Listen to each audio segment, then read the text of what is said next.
I would like to welcome all of you today to the webinar, An Insight into Manipal Business School, the Dubai campus.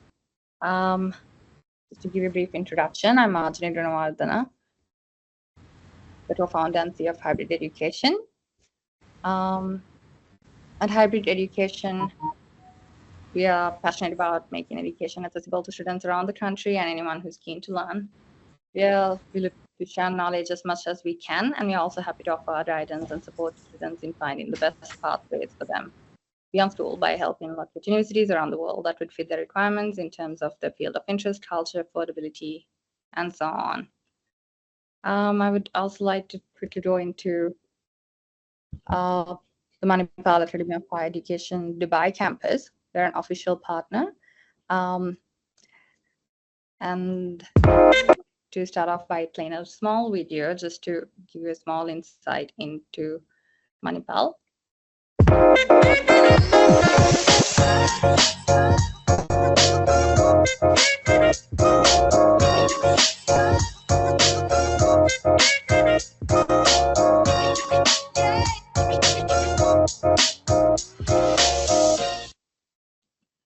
Admissions are currently open, and I would just give a small introduction onto Manipal.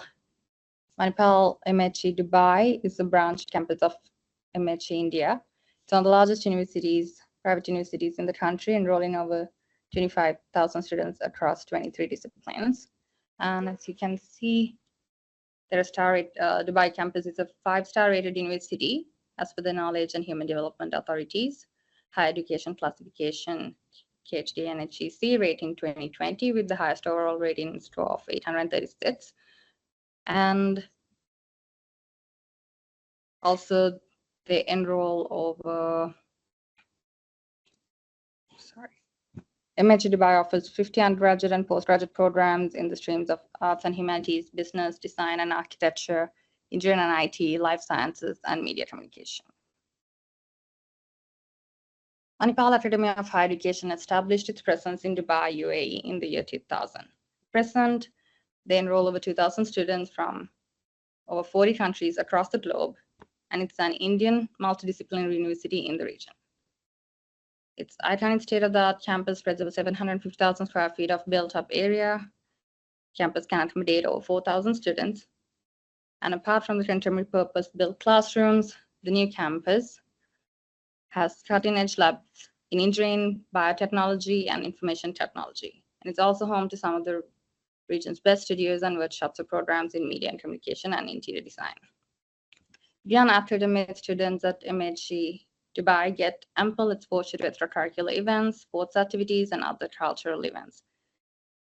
And so today's webinar, we will get more information from the faculty and staff of MHE Dubai.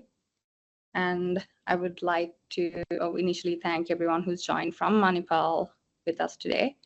I would like to warmly welcome Ms.Thahani Iqbal from Faculty of Business, Ms. Anila Molu, the Assistant Manager, Business Development, Mr. Ifran Ismail, Assistant Manager, Marketing, and Mr. Jay Shehann, the Student Recruitment Manager of Sri Lanka.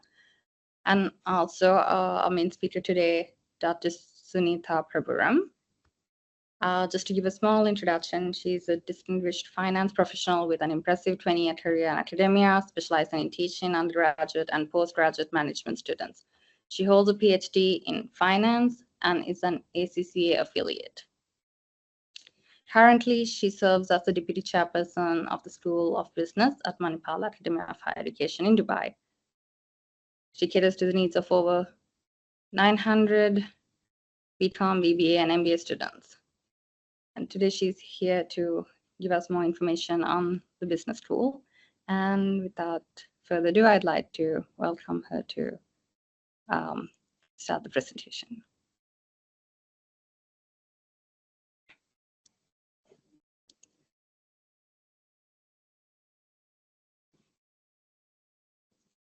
Hi, good evening, all of you, and thank you so much for the warm introduction. I'm Dr. Sunitha Prabhuram. I'm the Deputy Chairperson, School of Business, Manipal Academy of Higher Education, Dubai campus. So she's given a brief about Manipal Academy of Higher Education in Dubai, and she has told many things about us. So hear it from us. We're the best private university in India as per the QS World Rankings. And we every year we have around 2,200 students from different nationalities, and we have a very strong alumni network of 8,500 students from the university. Why Manipal? Why MAHE Dubai? Because our degree is recognized by Ministry of Human Resource Development, Government of India, UGC, KHDA, and the WES, the World Education Services. Dubai has a lot of universities which offer undergraduate and postgraduate programs in different disciplines. Then why Manipal? Because we are 5-star rated, and we are getting this a star for the second time in a row. When we say 5-star, we received that 5-star under all the 8 categories, and that was a perfect 5-star score that we received. And that is the reason why Manipal is one of the best. Yeah. So if you can see the screen, we are under all these 8 categories, we received 5-star. And that is why we are the best in the region. Okay. Now coming to School of Business. School of Business is one of the biggest schools of Manipal Academy of Higher Education Dubai campus. We have around 900 plus to be accurate. We have 939 students from different nationalities and boasting a very perfect state-of-the-art facilities, highly experienced faculty, and very much flexible programs. When I say flexible programs, I'm talking about the programs right now. So the first premium program of School of Business is BCom Professional with ACCA. It's a 3-year undergraduate program. BCom Professional is a normal 3-year undergraduate program, heavily loaded with finance and accounting programs. The USP of this program is that you can also do ACCA alongside. So when a student joins ACCA, the BCom program with ACCA, the student gets a chance to become an ACCA affiliate in 2.5 years, given that the student passes the 5 papers. So total 13 papers in ACCA, 8 are exempted, 5 papers you have to do it with us when you're doing the BCom program. So you start the program right in the first year, and from there, you just have to pass it in the first or the second attempt, max, and then you get a ACCA degree as well. You become an ACCA affiliate in 2.5 years. What's the proof? For the past 7 years, we have 50% of passing students from the graduating batch, and this is every year very much consistent. We have a boasting record of Middle East prize winners in many papers that we offer. So the 5 papers that we offer, we have Middle East prize winners, regional prize winners in the program. This is one of the premium programs. When I say premium, the entry criteria also is very much high in terms of admitting students. The marks, the 12th grade marks, they matter for this entry levels. This is the premium program of MAHE Dubai. The next flagship program. Flagship program, the most popular program of School of Business in MAHE Dubai is the BBA Day and Evening.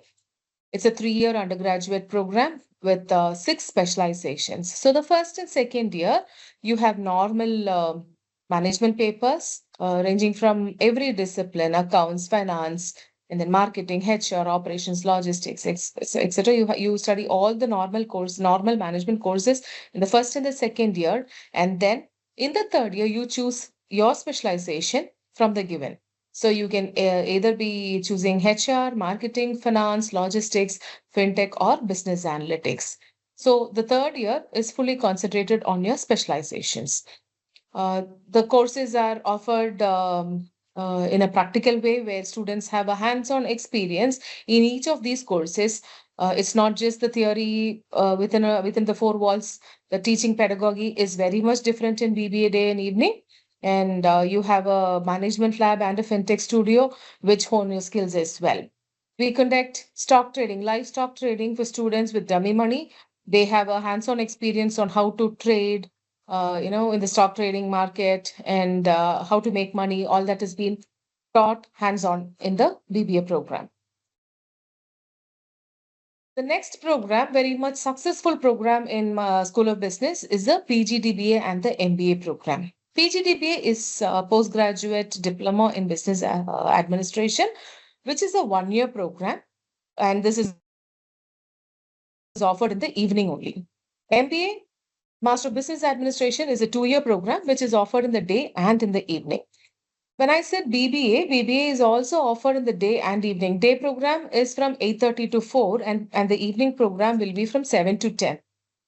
Who takes the 7 to 10 is the working professionals. They are working professionals who take up internships or placements or full-time jobs, and then they pursue their education. The age group of the class also will be different because there are a lot of people who would not have continued their education after 12. They still come and they want to do it. So it's a very much flexible program in the evening. Day batch is a full-on college life, having hands-on experience on the subjects, core courses, specializations, and then alongside the college experience as well. Similarly, you have this PGDB and MBA, where day program is more strictly towards academics and projects, capstone projects, etc. And then the evening program is for the working professionals. Very, very successful program is this MBA evening program, where we have people from different positions in a company coming and studying their MBA. Lot of internships and placement opportunities are provided to these MBA students because of late we have seen people from other countries like Sri Lanka, Nepal, everybody, they started coming and they wanted to have a education experience in Dubai, and Manipal is one of their favorite choices. MBA program is very unique and designed in a way, where first year you go through the normal management courses, and the second year is we offer specializations. MBA is a dual specialization. So second year you choose any two specializations out of the 6 specializations, which is the same. We have this marketing, HR, finance, logistics, operations, business analytics. So you can choose any two in the second year. That's how MBA program works. The recent popularity is the postgraduate diploma in logistics and supply chain. It's a one-year diploma offered in the evening. And because of the demand, huge demand in the industry, we have a lot of students taking this program of late. The curriculum, the syllabus is framed in such a way that the students get a very, very much in-depth knowledge about logistics and supply chain. And this program boasts a 90% placement record. So this is our recent popular course that's been offered. Right. So these are the programs that has been offered in School of Business. And now I'm okay to answer your questions with regards to programs.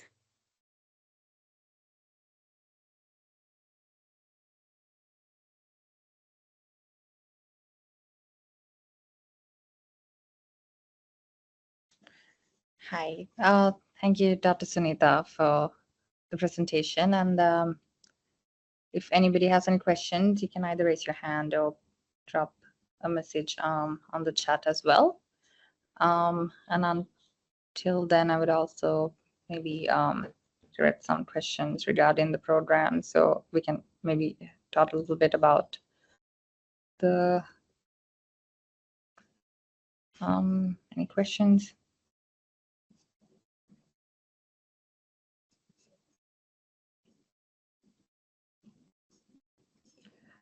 Just to ask, like when you talked about the MBA specializations, I was just wondering when choosing a specialization between HR, operations, entrepreneurship, etc., what would be like metric for students to see, or which pathway would be more ideal? Specializations, we leave it to the student's choice. So, students' preference matters there because the specialization is the field that they're going to pursue. So I'm very strong in marketing. I would definitely would want to go into marketing. That would be the student's criteria. MBA offers two specializations. It's dual specialization. So in the third semester you can choose one specialization, and then the fourth semester you can choose another specialization. So there's no particular metric that we say this is what is ideal for a candidate. It depends upon the skill set of the student. Okay. And in terms of I think one question I was asked before was accreditation, if the programs are under Washington Accord. The degree programs are under Washington Accord. That was a question I was asked, sent through. Ifran, are you getting the question? We are accredited by PGDBA. Yes. Is this Yeah. something to do with any ranking or recognition like World Education Services, or whether it is recognized in US? Is that the question, Yeah, right? like All I right, think okay. usually So like we're not earlier, accredited by anybody. Ajni, we're not accredited by any body in US. However, I have our students, we always have our students every year who travel to US, Australia, Canada for their higher education, which means the certificate is very much valid in those countries. Okay. And another question that let me just check. And I think was one of the questions were the ratios between like the if you're doing, for example, we're talking like right now maybe about the MBA. So is it like exam and also the assignment based, or is it like Yes, research based? it's a complete exam based degree. So we'll have regular classes for them. When I say evening classes, it's from 7 to 10. 7 to 10, you have classes. And at the end of the semester, so the classes start in September. So September, October, November, December, we have classes. January, we'll have our exams. That's how it Okay. goes. It's exam. The exam can be either theory based or lab based. When I say theory based, it's say, for example, I teach financial accounting, I teach corporate finance. It's literally a written paper. When the student takes some business analytics course, that's a Yeah. completely lab-based paper. Okay. And I think the other question I want to ask was between, for example, the MBA versus let's say the postgraduate diploma. If someone wants to upscale, like what's the difference between doing the postgraduate diploma versus directly doing the MBA? Okay. So if the student wishes to come to Dubai just to test waters, they start with a PGDBA program. Okay, so it's a 1-year program. And then if they want to hone their skills into specializations, they have a direct entry into MBA second year as well.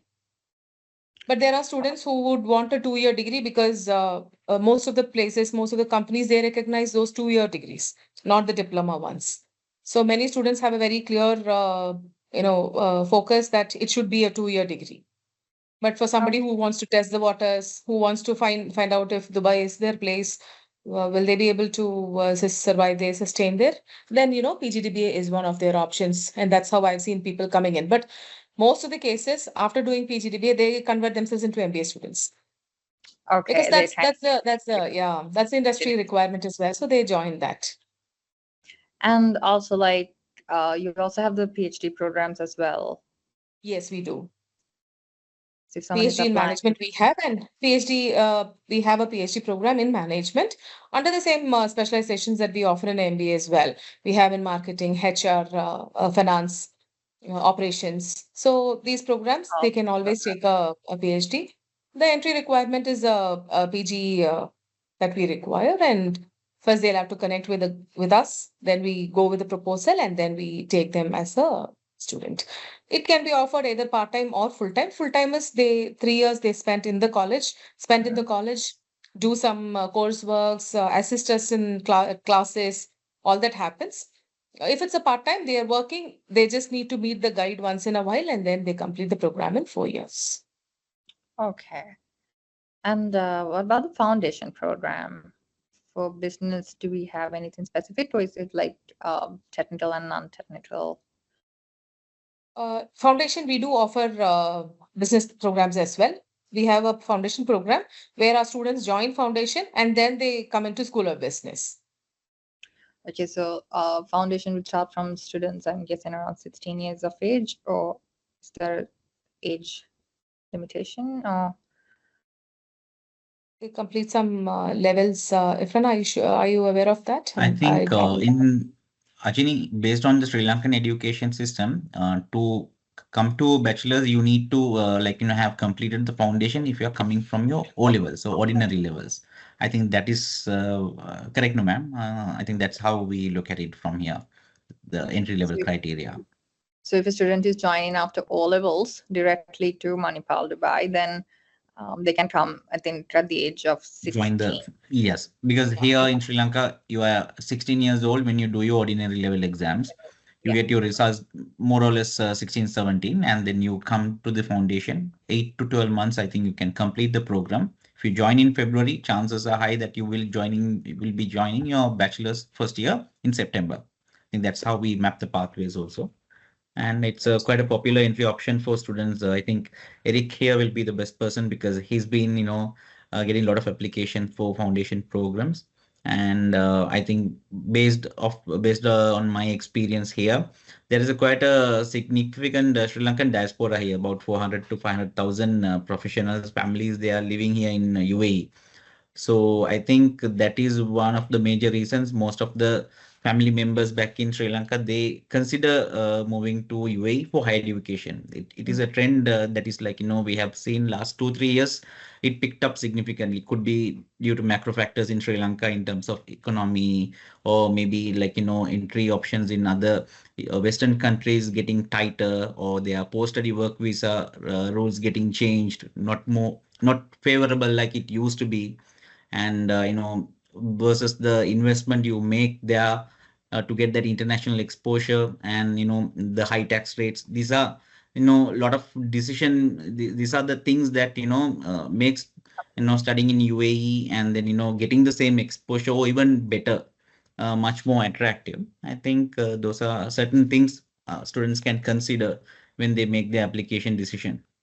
I think maybe Ms.Thahani ma'am, Sunitha ma'am could add certain points to this. Dr. Thahani, Professor Thahani, will you have some words for it? Yeah, so hi Ajani and everyone else here. So I basically have been with Manipal for around close to 3 years now, coming up in September. I'm also Sri Lankan, but born and raised here in Dubai. I spent about, we shifted back to Sri Lanka for about 10 to 12 years. So I did my O-levels there at Lyceum Nugegoda, and then I did my CMA and my ACCA as well. Plus I worked back in Sri Lanka for about 10 years. So talking about my journey personally, one of the reasons we decided to shift back to Dubai was obviously the opportunities. And what I have seen, I do the program coordination for the BBA evening program. And what I have seen over the last 1 to 1.5 years is there has been an increase in the intake of Sri Lankan students as well. And when you speak to them, most of them say they're looking for, as Ifran was saying, better opportunities to get out of Sri Lanka in terms of the economic situation. Post-COVID, and I think post the economic spiral that happened there, that's one of the key factors. And I think Ifran has rightly covered all the points in terms of moving to the West versus coming here. This is a more easily accessible geography, I feel, for students to come in and then find jobs and settle down, grow their careers and so on. For the students from Sri Lanka, is there like anything that in terms of just adapting to the environment in terms of Dubai, if that's the first time they're moving away from Sri Lanka, what are some things they can maybe expect? Yeah, I see Dubai, it's a very vibrant country, right? So there's a lot to see and a lot to do. So I think initially when students come, that wow factor is there, but gradually when they settle down, you get used to the culture, you get used to the life, and it's a multicultural environment here, which is personally something that I appreciated, moving, because I worked in Sri Lanka and then I've worked here. So that's also something that I personally appreciate. I think students, they will get accustomed, because as Ifran was saying also, there's a big community here as well. So it's not like they're isolated. Even if you come here without any family members being here, you will eventually find someone in the community.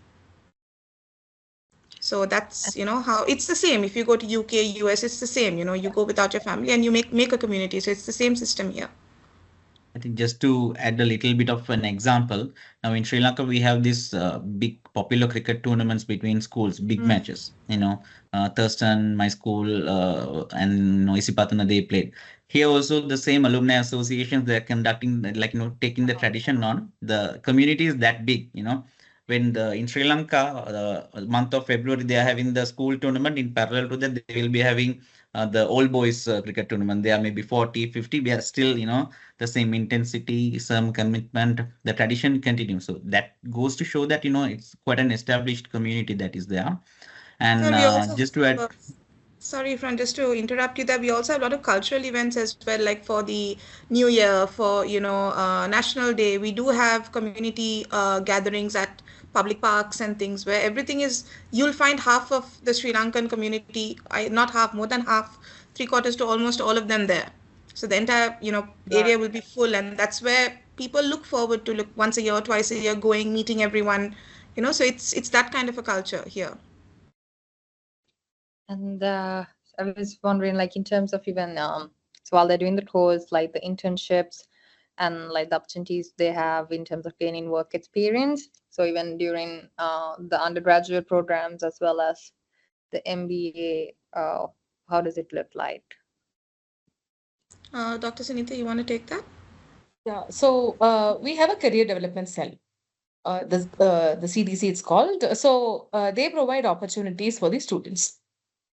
Where we have a gap in this is when the communication skill is a little difficult. There are students who come and join companies. I wouldn't say they join in big positions, because when they're coming for a BBA program, that is a kind of entry level job that they should be expecting as well. So they get an entry level internship and they survive with that as well.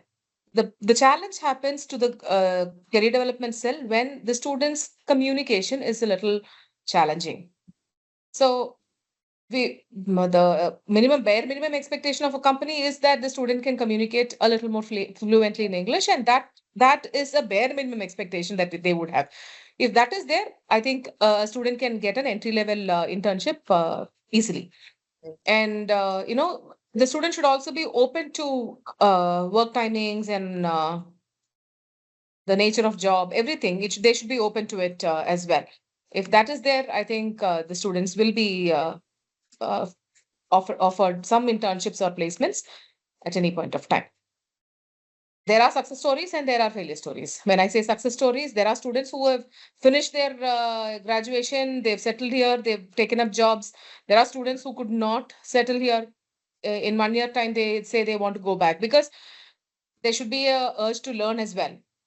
So when I say your English is not that fine for a company, there should be an urge from the student to improve on their communication skills, and this is offered by career development cell. So they organize resume preparation, communication skills workshop. Everything has been offered by them, and there are continuous sessions which evaluate their progress as well.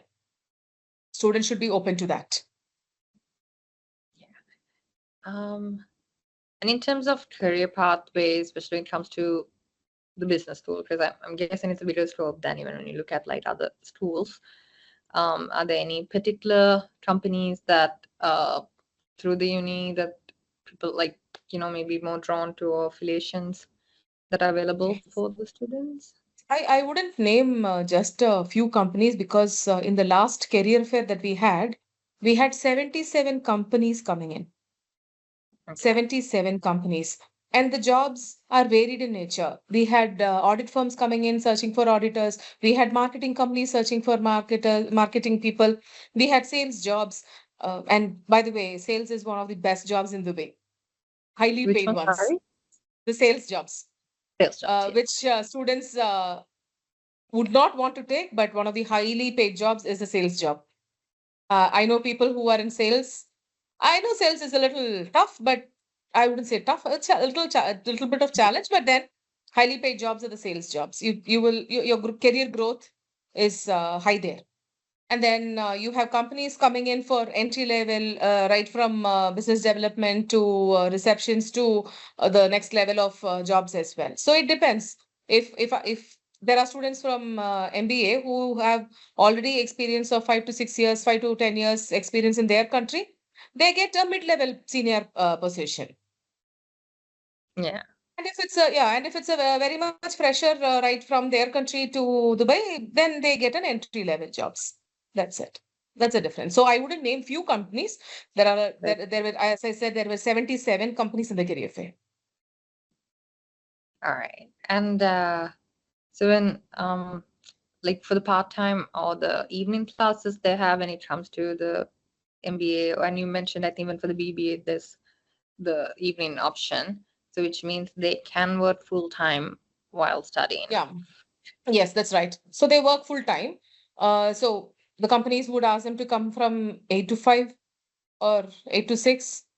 They finish their jobs and students come directly to college at 7 o'clock. That's how it happens. And is there like more of a demand for between the evening classes and the morning classes? Have you seen any sort of like a difference in terms of enrollment? Or is it just very Enrollment, dependent? the morning batch are the students who are born, brought up, raised here. They studied here, expats living in Dubai. Yeah, so I would put my daughter into a day program. Yeah. Simple that. That's a point. There is no difference between the students. It's only the difference in the experience. 7 to 10, I can only give them classes. But 8 to 4, I give them a lot of other options. 7 to 10, I teach them class. I can give them some, opportunities for jobs. But when it comes to day program students, college life is one of their requirements in the campus. So cultural activities, sports activities, competitions, etc., etc. That's their criteria. They don't want to work there. They don't want internships. They don't want placements. They look at all of that only after 3 years. That's the difference between the students. Okay. And I think when it comes to this is nothing more to do with the undergraduate or the foundation students, like for the uni life or like how they adapt and trying to learn connect with people and networking, etc. Or they're trying to learning as they learn through uni as well as meeting people. So I was just wondering when it comes to the bachelor students, because I just wanted to know if a student wanted to do the masters or in some universities, like if you already have a first class in the undergraduate program, you can directly apply for a PhD versus doing the MBA and then doing the PhD. No, undergraduate, they have to do a MBA and then MBA, a postgraduate and then do a PhD. That's right. Undergraduate students don't get an opportunity for direct PhDs. Okay. And yeah. Okay. Are they having any like particular projects with even if it's a master's or like undergraduate? Is it like a thesis at the end? For the last final year, is it more like a No, it's written exams. It's written exams. always? They will have assignments, which you call it as projects. They're assignments. So our exam system, how it works, you have a 50 marks internals and a 50 marks externals. Right. So your 50 mark internal is a project based, is an assignment based. Okay. Right. So if I teach financial accounting, I will give a assignment based on that. Oh, Tahani, when she teaches financial accounting in BBA, she'll prepare a project, she'll prepare an assignment for 50 marks, which would be based on some company balance sheets, and then she would give an assignment based on that. That's how it goes. The final 50 marks exam, the external part of it, it is a written exam. okay. So I was just wondering if there's any collaboration during the study with any other like companies they work with in between for projects. So is that like a exchange program sort of options as well? See, MBA day program has an immersion program. So there the students go to other countries, universities, and then they have some a month's immersion program, and then they come back for the next rest of it. But in other programs, we don't have a immersion program, if that is what is your question. So collaboration as in, is that what you mean? Sort of, yeah. Like, and I think I saw one program that so like for some programs you can do the first 2 years or maybe for the final year or for Okay, like a a particular pathway program. That's semester. called a pathway program. Yeah. Yeah. So that's called a pathway program. We do have MOUs with foreign universities, but students prefer, doing it here, finishing it here, and then moving ahead for the higher education there. We have students doing BBA here and then going for MBA to other universities where we have our MOUs. Okay.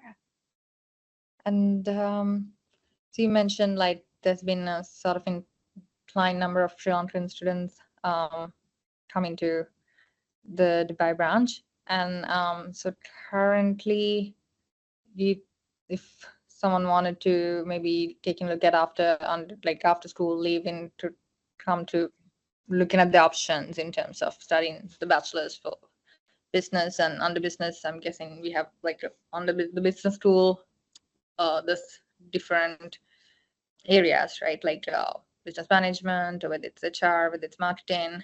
So some students might actually have an idea as to what they like doing from the get-go, but some students might be a little bit confused as to they're unsure as to what they would like to do. Is there any sort of advice you can give in terms of how they can look at choosing a particular? Okay, so in those places, in those areas, that is why we have first. So say, for example, BBA specialization starts from third year. The first 2 years are normal general management courses. So when they go through the programs, they know where they fit in. Am I a fit HR? Am I a fit marketing? So they get to understand that. And we all talk to them. They'll always be in the faculty's cabin only. These students, they'll always be in the faculty's cabin because we're very, very much open to those kind of discussions, and even otherwise. They come and talk all personal issues also with us because we're very friendly. So I've seen BBA evening students all the time in Thahani's cabin because they'll be talking all life issues with her. And she's one great mentor that side. So, there are areas where we discuss. Somebody comes and says, ma'am, can I take fintech? I'll be like, don't. That's not your cup of tea. I know you're not that material. Just try doing something else. Somebody who doesn't even know to talk, I want marketing. No, you won't. That's not your area. That's not your cup of tea. I've seen you good in numbers. Go take finance. These are the suggestions that we give. We don't force them. However, we see, we are like second mothers to them, obviously. They can only ask us who else. So we're open to suggestions. Certain places we'll talk like how we talk to our children only. So that goes that way. So that mentoring and advice and suggestions, yes, we do offer. Oh, I appreciate you saying that. I think I have seen, like, I think even when I looked at Manipal, like even the accommodation and some of the perks that's currently there in terms of complimentary breakfast, or even like you have I think a 24/7 coffee tea station, which I thought every uni should have that. But like a free one. And then also like in terms of, I think what I actually appreciated was like, I think in the accommodation rent-wise, there's a 3-month rent-free period, which I think for a lot of international students, that's something really valuable, because usually when you're even going home for holidays or going away, it's really difficult to find a place to, leave your belongings. So I've kind of noticed that, at least from what I gathered, the perspective of Manipal has been a bit more catered to like looking at it through the student's eyes. So I was just wondering, like in terms of, I think maybe directing that to either Ifran or like Eric, in terms of just accommodation wise, like for students who are coming in, if it's the first year they're there and they're getting settled, what would be like suggested in terms of when they're looking for accommodation? Okay, so I can say most of the students who have come in, doing numbers in the last couple of years, preference is like, they always want to go for a like, double occupancy or triple occupancy, because, they get to create that relationship with other international students or other students who are from UAE, but, they have opted to take the hostel option. And that's one way. I think that's where initially your network starts to grow. And also students find it very, from Sri Lanka, I think the thing is now the mindset or the image that we have about GCC or Gulf countries versus the actual, the reality once you come here is actually the local population here is about 8 to 10%. And then the majority, the 90% is coming from abroad or expats. And then therefore the diverse culture is a very diversified culture. And then that's why, it's a very multicultural, to be very honest. And then in terms of the people, the experiences, the food, so that is reflected inside the campus environment as well, where about students from about 40 countries you will be seeing in every year coming in for their admissions across all 6 different schools, not only the School of Business, but School of Business is the largest because obviously the region gives more opportunities in that particular way. And in from Sri Lanka also, we are seeing a lot of business school admissions only, coming. Naturally, I think Sri Lanka more towards business education in our school education. So we can see the same trend here. And soon as the students come here, the orientation happens, and then they start their classwork, and then they get to know their batchmates or classmates. The faculty get to know how everything starts, as well as there are so many other activities planned in the first couple of months to ensure that they get integrated into the entire system very smoothly.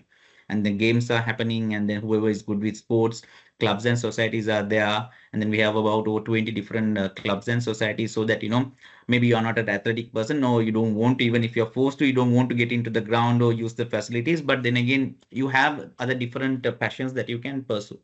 I think that's how you can keep up, with your other skills, because those will definitely come in handy, because, the education in classroom is not going to be everything that you will take to the job market. That soft skill side of things, we also put a lot of emphasis from schools, the faculty. I have seen, the faculty trying to, groom students, not just in terms of studies, but I think same amount of effort is taken into, put that same effort to make them grow, think outside the box, and then, put them into positions, places where they are forced to, come out of the situation better than they were before.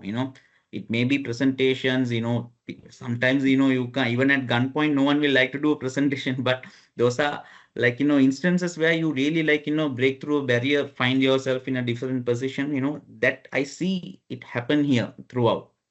And then I think this exposure is what international education is about. And then that is what you can get here. And that is why I think we see that positivity towards, UAE, and then, studying in Manipal, it's growing across, all the other South Asian countries as well. So I think that's just to summarize it, and maybe Eric also can add any thoughts to it from his side if he has. Yes, definitely, Ifran. I mean, it is the experience that matters the most. So, like Dr. Sunitha said as well. So, I would like to say that the career development unit or career development cell, it's not only getting opportunities for the students, but it's about preparing them to face the interview. Because the interviews that's done in Dubai and compared to Sri Lanka or any other international country, it's different. It's not the same. So it's not only about getting them to an interview, but it's about training them to face that interview so that they get selected. So every aspect of the student's personality, not only the education, but the way he speaks, the way he presents himself, every aspect is covered by all the faculty members and all the other support team as well. So I think Ifran covered all of it. So And that is what just to yeah. add, sorry, Eric. So Yeah. also over the weekends, I think we have the transportation available for all the students who are taking up the hostel facilities to, if they want to go into the city to the malls, because Dubai is full of malls and then so many, nice things to keep you busy, occupied, and then you are located just few minutes away from all of it. Yeah. And then we see like, when students, once they get to know the place, everything, transportation is available.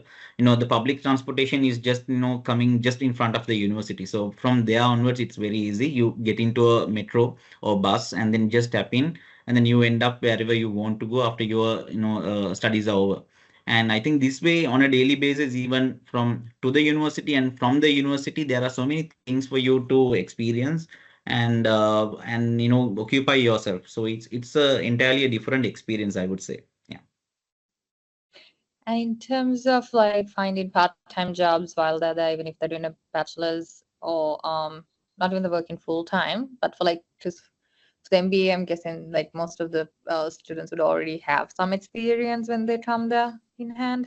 Whereas for the fresh school leavers, if they don't have any particular experience, how like difficult, or is it easy, or is it a matter of like CV, or how can they, if they don't have much experience, sort of navigate finding like any experience with work?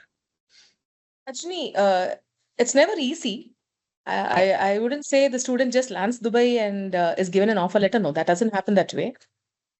We tell the students, wait for at least 3 to 6 months to get into a company. Because not immediately. There are instances where one student joins a company even before the second class is over. But that is exceptional. That's just one student who had that in him already. He had that experience or whatever he did. Even if he doesn't have an experience, he just comes, joins.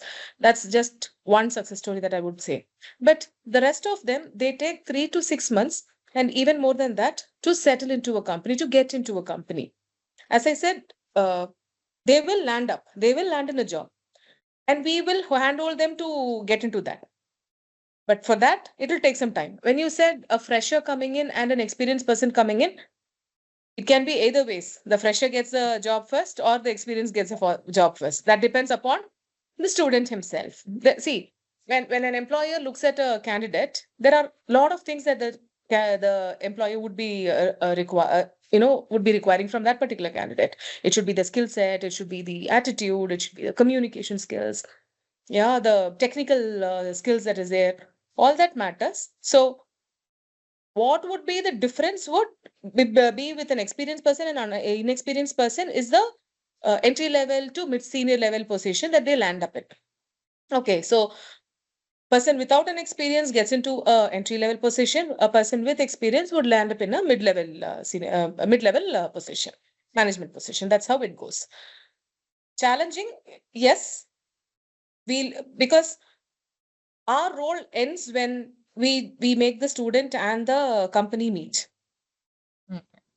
Got it? So after that, it's the candidate who has to take it from there.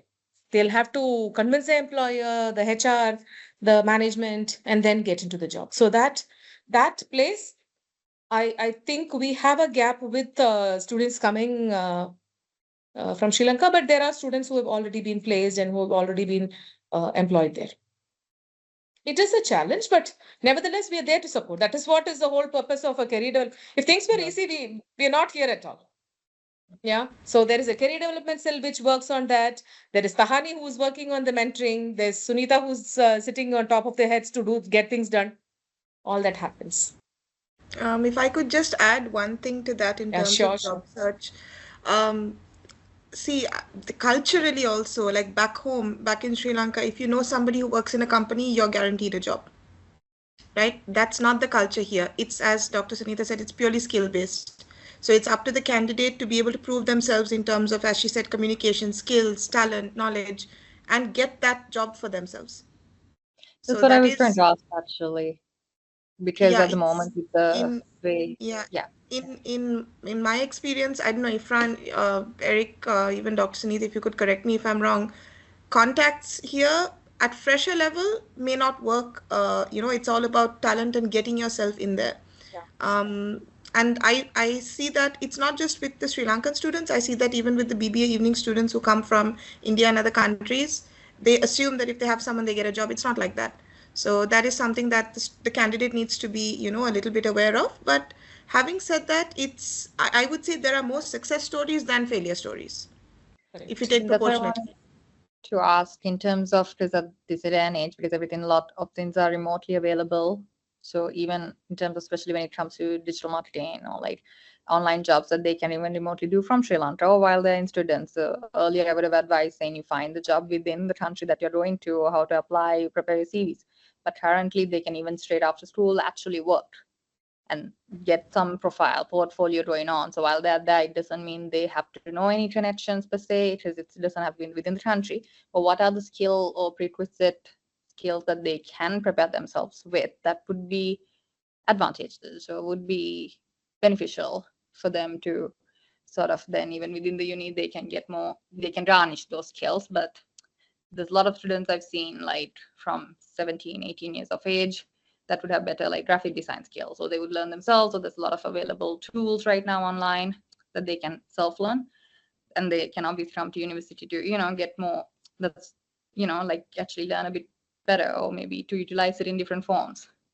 So what would be some things that they can look at while they're here, or even just to start off with? First and foremost is the communication skill. Agree.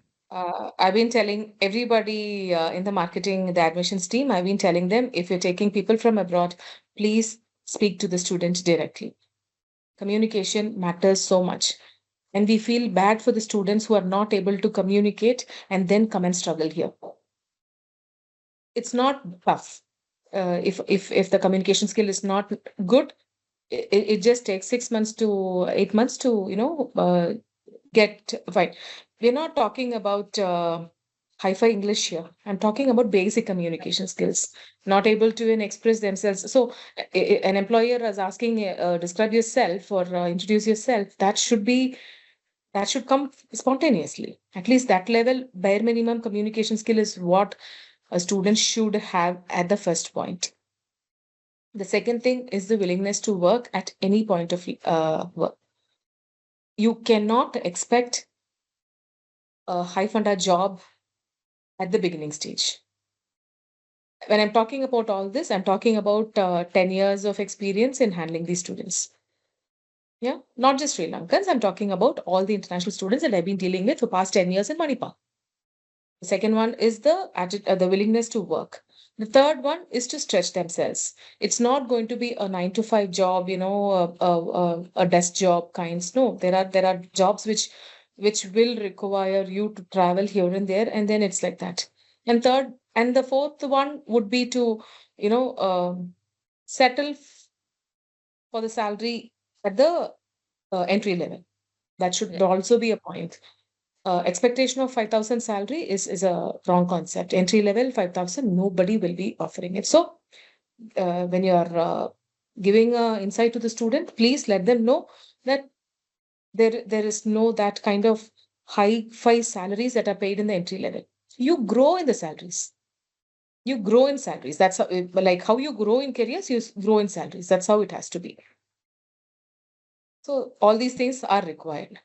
After this, yes, the technical skills that I don't think the company would definitely ask for, you know, you should know how to operate this machine and all. They won't expect a BBA student or an MBA student immediately. Whatever it is, there is an on-job training that will be given. There's a leverage and there is a hand-holding process in the company also that they would be giving to the students. When these 4 things that doesn't work, what I said is when the student has a problem. Otherwise, it is not in the job. It's not on the job that they find problem. These 4 things are the problems. Correct, Thahani? Yes, and you've seen. also Ajay, just to add to that, I think, see, in Dubai, one advantage is it's just that breaking into the job market is the challenging part. But once you're in, finding, you know, changing your job or moving up, that will happen naturally in the course of time. Correct.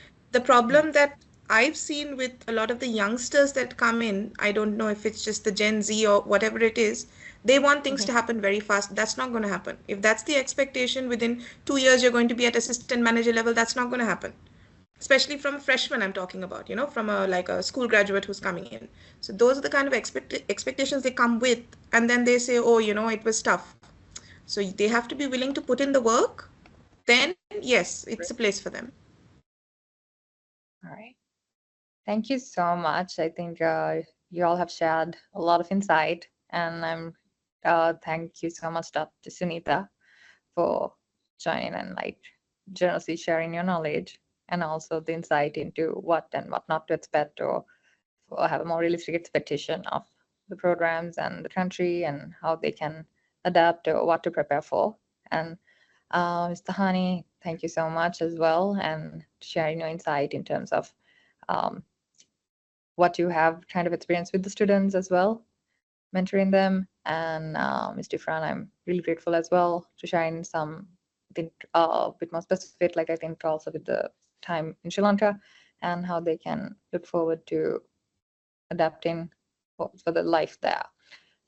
And thank you, Eric, for helping me arrange this webinar.